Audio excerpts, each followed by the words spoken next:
Imagine waking up tomorrow and effortlessly making better choices, eating healthier, exercising more, or finally quitting that bad habit you've struggled with for years.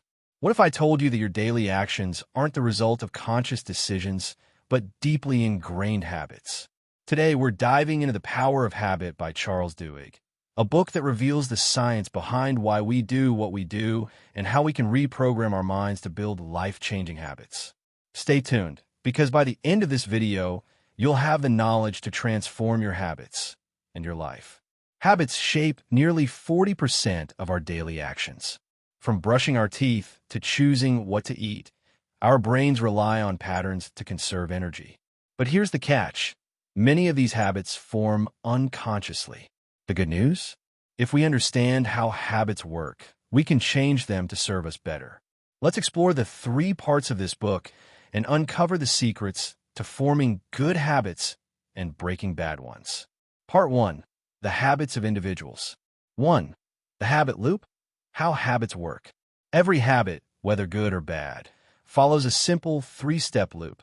Cue, routine, reward. This loop is the foundation of all habitual behaviors, from brushing your teeth to checking your phone. Let's break it down. Cue.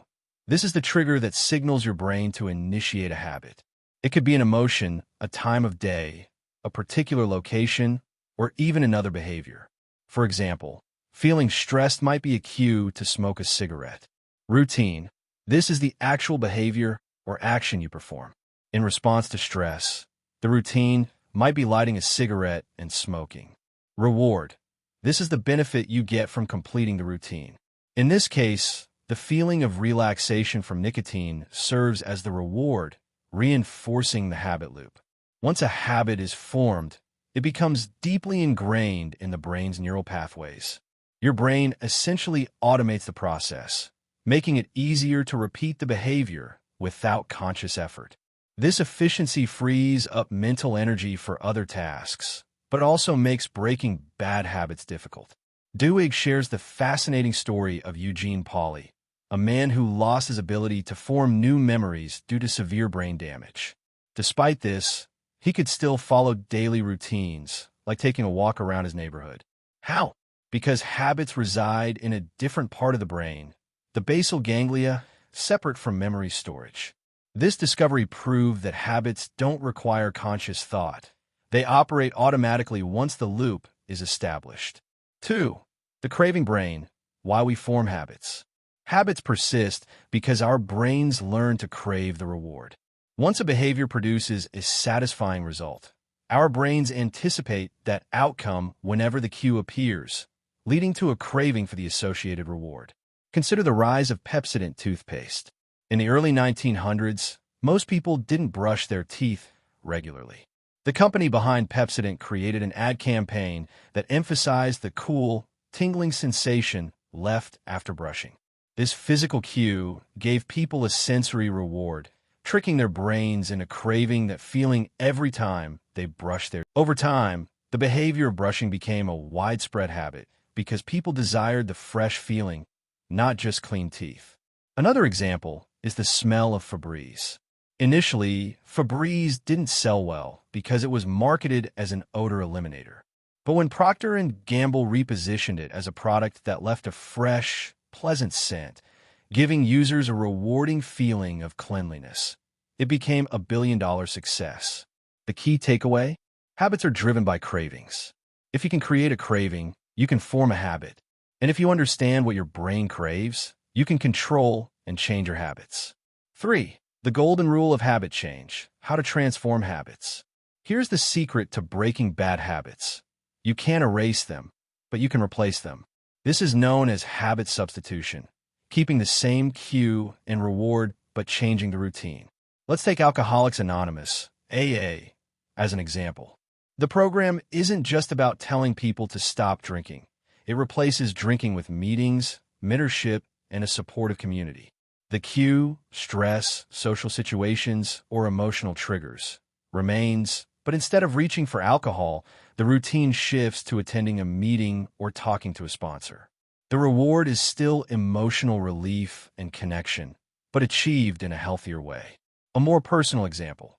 If your habit is eating junk food when stressed, you can swap it for a healthier alternative, like snacking on nuts or taking a short walk, while still getting the stress relief you crave. By identifying the cue and reward, and consciously replacing the routine, you can effectively change your habits. Another crucial element of habit change is belief. Studies show that people are far more successful at habit transformation when they believe they can change. This is why community support, whether through AA or fitness groups, plays a powerful role in sustaining habit change. Key lessons from Part 1. 1. All habits follow the cue routine reward loop. Understanding this is key to controlling them. 2. Cravings drive habits. Marketers and businesses use this knowledge to influence consumer behavior. 3. You can change a habit by keeping the cue and reward the same, but replacing the routine. 4. Belief is essential to sustaining change. Having a support system increases your chances of success. By understanding how habits form and function, we gain the power to consciously shape our behaviors and ultimately our lives. Part 2. The habits of organizations. 4. Keystone habits. The one habit that changes everything. Some habits have a ripple effect, improving multiple areas of life. These are known as keystone habits. They are particularly powerful because changing one keystone habit can initiate a domino effect, leading to multiple positive transformations. Take the story of Paul O'Neill, the former CEO of Alcoa, a major aluminum manufacturing company. When O'Neill took over, instead of focusing on profits, productivity, or costs, he announced that his number one priority would be workplace safety. Investors and analysts were baffled. Why focus on safety instead of financials? But O'Neill understood something crucial. By changing a keystone habit, in this case safety, he could shift the entire company's culture. He introduced strict safety protocols, encouraged open communication about hazards, and demanded immediate action whenever an issue was raised. Over time, employees developed a habit of paying attention to small details, reporting inefficiencies, and improving work processes. This culture of discipline and accountability spread to other areas, leading to increased productivity, better innovation, and ultimately, higher profits. Under O'Neill's leadership, Alcoa's profits skyrocketed because one keystone habit transformed the company's entire way of operating. Key takeaway: if you want to bring about significant change in an organization or your personal life, focus on keystone habits. These are the habits that, once changed, trigger a chain reaction of improvements. 5. Willpower as a habit. How Starbucks trains for success. Many people think willpower is something you either have or don't have. But research shows that willpower is like a muscle. It can be strengthened with practice. Starbucks is a prime example of a company that deliberately builds willpower into its employees. Many Starbucks employees deal with frustrated, impatient, and sometimes even rude customers. Instead of relying on natural self-control, Starbucks trains its employees to develop willpower habits through what they call the latte method. Listen to the customer. Acknowledge the problem. Take action to resolve the issue. Thank the customer. Explain why the issue occurred. This structured approach ensures that baristas don't react emotionally in stressful situations. They don't have to think about what to do. The habit takes over, making willpower automatic. Additionally, Starbucks employees rehearse if-then scenarios, like, if a customer starts yelling, then I will take a deep breath and follow the latte method. If I feel overwhelmed, then I will focus on completing one task at a time. By practicing willpower in small ways daily, employees strengthen their self-discipline, making them better problem solvers and more resilient in difficult situations. The result? A workforce trained to handle stress with ease, leading to higher customer satisfaction and better overall performance. Key takeaway: willpower isn't just a personal trait. It's a habit that can be built through structured practice. By developing consistent responses to challenges, organizations and individuals can make self-discipline automatic. 6. Crisis and change. How companies manipulate habits. Crisis often forces people and organizations to reevaluate their habits. But some businesses use crises as opportunities to change behavior strategically. Consider London's King's Cross Station fire in 1987. A small fire broke out in an underground station, but due to a lack of clear emergency protocols, it escalated into a disaster, killing 31 people. Employees had no habit of responding to fires. They were trained to manage passengers, not emergencies. After the tragedy, authorities introduced new safety habits, clear emergency protocols, automatic alarms, and regular fire drills.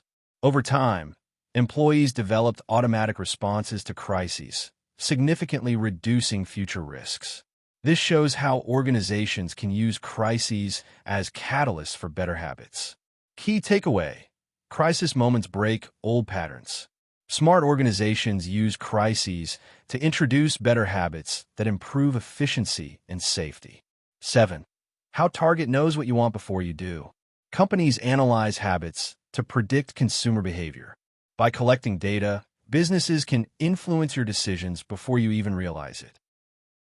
One of the most famous examples is Target's pregnancy prediction algorithm. Target's data analysts discovered that pregnant women develop new shopping habits, often shifting their purchases towards baby products before their due dates. Using purchase history, Target identified pregnant customers and sent them targeted ads for baby products, sometimes before the women had even told their families they were expecting.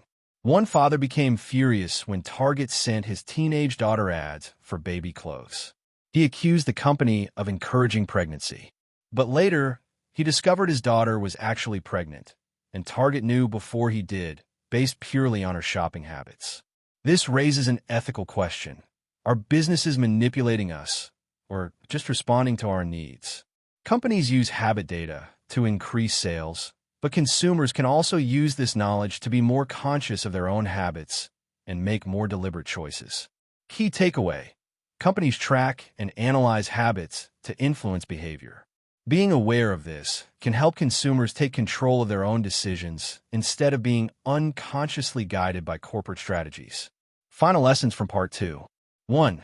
Keystone habits create ripple effects, improving multiple aspects of life and work. 2. Willpower is a habit. It can be trained and strengthened. 3. Crisis creates opportunities for organizations to introduce new, positive habits.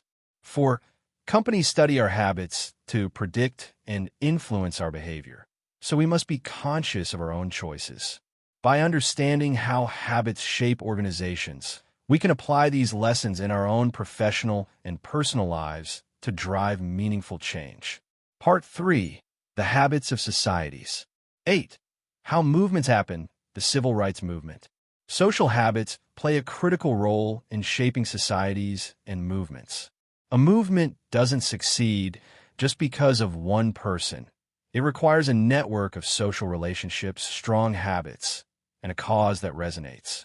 The civil rights movement of the 1950s and 60s is a prime example of how social habits drive large-scale change. Take Rosa Parks. She wasn't the first person to refuse to give up her seat on a segregated bus, but her arrest ignited a movement because of who she was and the habits of the community around her. Parks was deeply embedded in Montgomery's social network. She was well-connected, highly respected, and known for her involvement in civil rights activism. When she was arrested, her strong ties to the Black community and weak ties to white allies made her case impossible to ignore. The Montgomery bus boycott that followed wasn't just spontaneous. It relied on established social habits, church gatherings, community meetings, and shared experiences of injustice. Leaders like Martin Luther King Jr. knew that to sustain the movement, they had to transform participation into a habit. By structuring weekly mass meetings, setting clear action steps, and reinforcing a sense of purpose, they created a system where protesting became routine. Another example of this is Saddleback Church, founded by Rick Warren. Warren didn't just preach sermons. He built a social habit loop by structuring small, intimate groups that met regularly. These groups became the backbone of the church's success, as people formed friendships and established habitual participation, reinforcing a shared mission. Key takeaway: large social movements happen when habits, relationships, and a powerful causal line. Change spreads when strong social networks reinforce new behaviors. 9. The neurology of free will. Are we responsible for our habits? This chapter explores an important ethical question. Can people be held accountable for their habits? If habits are deeply ingrained, how much control do we really have over them? Duhigg presents the case of Angelo, a man who killed his wife while sleepwalking. Angelo had a history of sleep disorders and had unknowingly performed complex activities, like driving, while asleep. One night, he strangled his wife, believing he was defending himself from an intruder. He had no recollection of the act. The legal system had to determine, was he responsible for his actions, or was he simply acting on an uncontrollable habit? Another case involved a gambling addict, Lisa, who sued a casino for exploiting her habit. Casinos use habit loops to encourage gambling. Flashing lights, free drinks, loyalty rewards, and strategic payouts all reinforce addictive behaviors. Lisa argued that the casino engineered her addiction and should be held accountable. The court, however, ruled against her, stating that she had the ability to make choices, even if her habits were strong. These cases highlight a fundamental truth. Habits influence our behavior, but they don't remove our free will. The brain may automate certain behaviors, but with awareness and effort, we can reprogram our responses. The key is to recognize habit loops and actively replace destructive routines with better alternatives. Key takeaway: while habits are powerful, they don't control us. Understanding how they work gives us the ability to take responsibility and change. Final lessons from Part 3. 1. Social habits drive movements. Change spreads through relationships and routines. 2. Protests and activism succeed when participation becomes habitual. 3. Habits influence behavior, but they don't eliminate free will. We can still choose to change. By applying these insights, we can reshape habits in society, hold institutions accountable, and take control of our own behavior. The habits you have today will shape your future. Now that you understand the science behind them, take control. Identify one habit to change and start small. If you found this video insightful, hit that subscribe button and let us know in the comments. What habit are you working on changing? Thanks for watching, and see you in the next video.